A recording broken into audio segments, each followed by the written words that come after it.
ওলি আল্লাহর মাজার মাজার এই যে মানুষের নিয়ে আনে নিয়ে বেড়াই যা বিলি আসে হাড়ি বাতিল চাইলে হাড়ি বাতিল এমনিতে দিয়ে দিছে। পাক করিয়ে আবার পাতিল যে জায়গায় জিনিস সেখানে রাখছে ওখান থেকে আবার চলে গেছে। এটাই হচ্ছে সেই মাজার যে মাজার নির্মিত হয়েছে শুধু 2 মুঠ মাটি দিয়ে। আসসালামু আলাইকুম। আজকে আমি আছি জামালপুর দুরমুট ইউনিয়নে।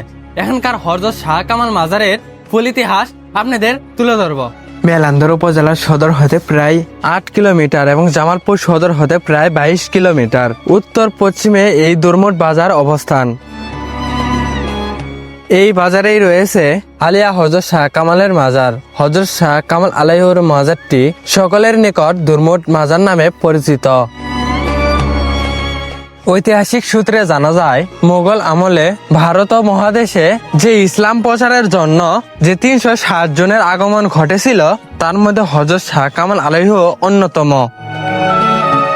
হযরত শাহ কামাল আলাইহি এবং হযরত শাহজামাল আলাইহি তারা ছিলেন হযরত শাহজামালের শিষ্য। শুধু ইয়েমেন থেকে আসার সময় হযরত শাহ কামাল রহমতের তার মা এক মুঠি মাটি হাতে তুলে দিয়ে বলেছিলেন এই জায়গার মাটি থেকে যে জায়গার মাটি মিল পাবে সেখানেই তুমি ধর্মপ্রচার শুরু করবে। অতঃপর এই দুরমুট মাটির সাথে সে মাটি মিল পায়। তারপর হযরত শাহ কামাল রহমত এই দুরমুট বাজারে এসে ইসলাম প্রচার করা শুরু করেন। তার মায়ের দেয়া 1 মুঠ মাটি ও এখানকার 1 মুঠ মাটি দিয়ে এই মাজার নির্মিত হয়েছে। পরবর্তীতে 2 মুঠ মাটির জন্য এই অঞ্চলের নাম হয়ে যায় দুরমুট। হযরত শাহ কামাল রহমত আলাইহির দুরমুটে অবস্থান করার জন্য তৎকালীন জমিদারের নিকট জায়গা চাইলে জমিদার বলেছিলেন আমার তামাক খা পর্যন্ত যতটুকু জায়গা তুমি নিতে পারবা ততটুকু জায়গা নেও। জমিদারের এরকম কথা শুনে হযরত শাহ কামাল রহমত ব্রহ্মপুত্র নদীর উপর জায়নবাজের উপর দাঁড়িয়ে ভারতের ঝিঞ্জিরাম নদীর ওই পারে গেরদা পাহাড় পর্যন্ত মুহূর্তেই ভ্রমণ করেন। পরুল সুতের উপর জায়নবাজের উপর দাঁড়ানো এই দৃশ্যটা দেখে জমিদার ভীত হয়ে পড়েন।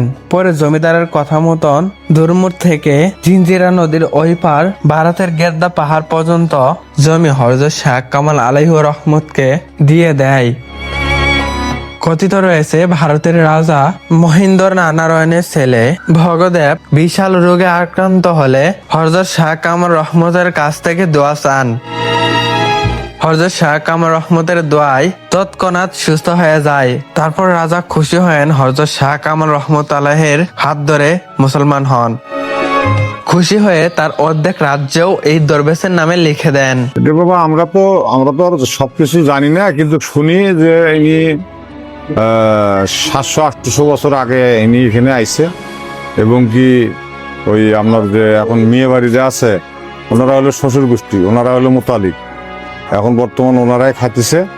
হ্যাঁ, কিন্তু মেলা হয় 1 মাস, পয়লা বৈশাখ থেকে 7 বৈশাখ কিন্তু 1 মাস মেলা হয়। আর এনার আরো অনেক ইতিহাস আছে কিন্তু ওগুলো আমরা বলতে পারবো না, মানে তেমন একটা জানেন না। তেমন একটা আমি জানি না। এই যেমন এখানে যে বিল ছিল আগে পাকশাক করতো, বিলে আসে হাড়ি বাতিল চাইলে হাড়ি বাতিল এমনিতে দিয়ে দিছে। পাক করিয়ে আবার পাতিল যে জায়গায় জিনিস সেখানে রাখছে ওখান থেকে আবার চলে গেছে। কিন্তু এগুলি চুরি হওয়ার পরে এগুলি আর ওঠে না, বিল নষ্ট হয়ে গেছে। বিল থেকে এমনি উঠে আসতো, এমনি উঠে আসতো। হ্যাঁ মানে এমনি যখন হ্যাঁ হাড়ি-বাতি হ্যাঁ আসতো, হ্যাঁ, এমনি উঠে আসতো। এবং কি এই বিলের পানি নিয়ে যা সবাই খাইতো, বিভিন্ন রোগ বিরাট থেকে মুক্তি পেত। কিন্তু বিল নষ্ট হওয়ার পর থেকে আর এগুলি আর ওঠে না, এগুলি আর হয় না।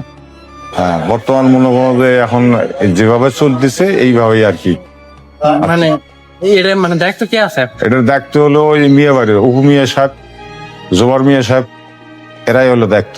আচ্ছা, যিনি মারা গেছে তার নাম কি? এনার নাম হলো হযরত শাহ কামাল। এনার বাড়ি হলো ইয়েমেন শহরে। ইয়েমেন শহর থেকে ইনি এখানে আছে। আজকের ভিডিওটা এই পর্যন্তই।